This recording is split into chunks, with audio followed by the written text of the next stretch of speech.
Morning, everyone. It's around 8:45 on Monday morning, the 21st. For those of you who don't know, it is the first of the two-day Prime Day event at Amazon.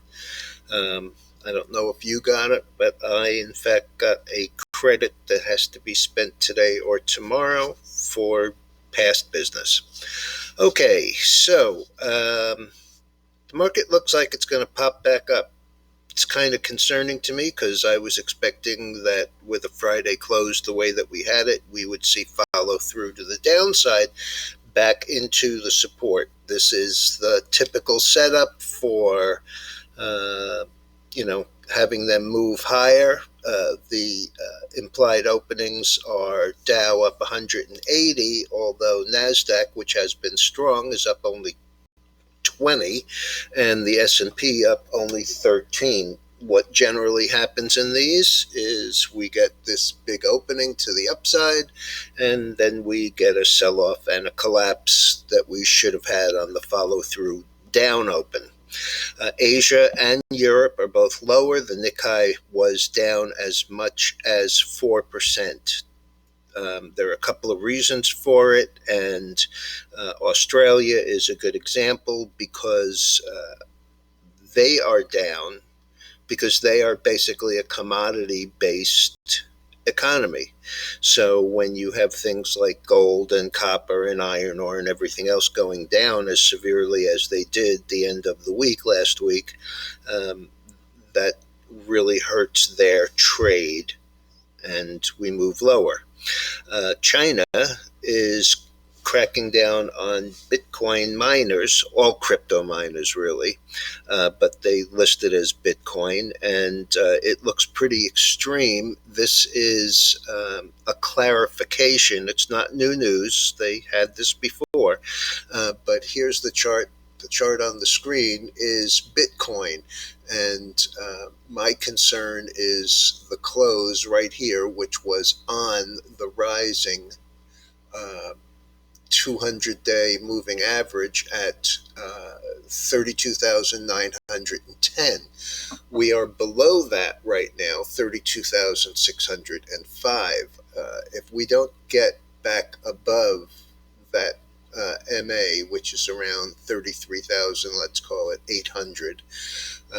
I have a feeling that we're going to extend to the downside, and this could get pretty ugly. I mean, it kind of looks like it could be 20,000 pretty easily. Now, there are people who are talking about this as a left shoulder, a compound head, and a right shoulder.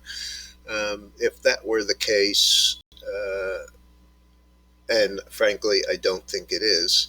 But if that were the case, that would project us back all the way to 10,000. And I can't imagine that that's where we're going here.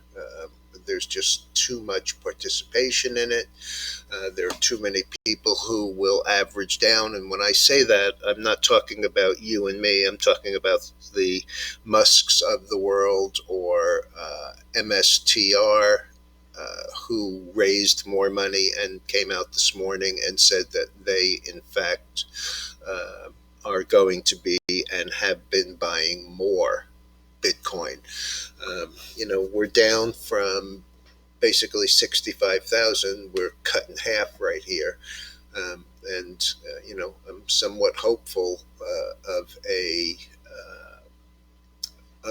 bottoming in this area, but until we break above 42,000 or so, 41,600, let's say, I can't be a buyer here.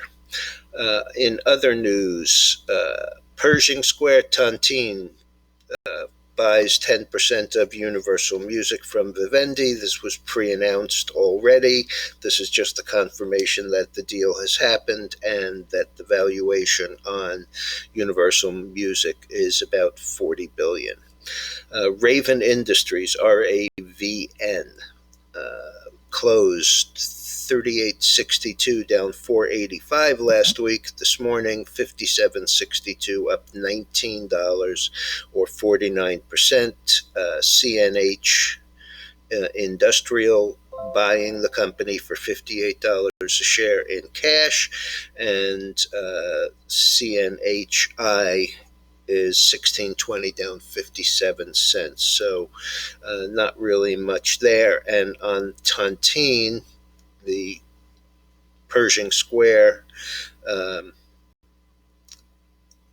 Pershing Square SPAC is trading 22.95, and that's up about a quarter.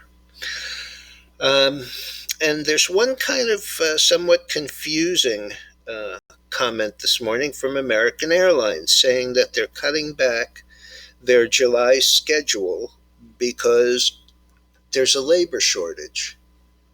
Correct me if I'm wrong. We gave them billions of dollars so they could keep their employees in control, to have their employees furloughed but paid so that they could recall them. I don't get it. It seems like bullshit to me. But, they can't have it both ways. We paid them to keep their employees. Now they're cutting back because there's a labor shortage. That makes no sense whatsoever, and fairly typical of what corporations do with government money. All right, everyone. Today's a day that you really need to be careful out there with this up opening, because I'm fairly certain it's not going to turn on a dime and go back up 500. I mean, the Dow was down 1,100 points this week. Actually, was pretty ugly. I don't see it just stopping on a dime. I was more expecting a decline today and tomorrow morning, followed by a turnaround Tuesday back to the upside. All right, everyone. As I said, be careful out there, and don't forget to hit that subscribe button. Have a good day.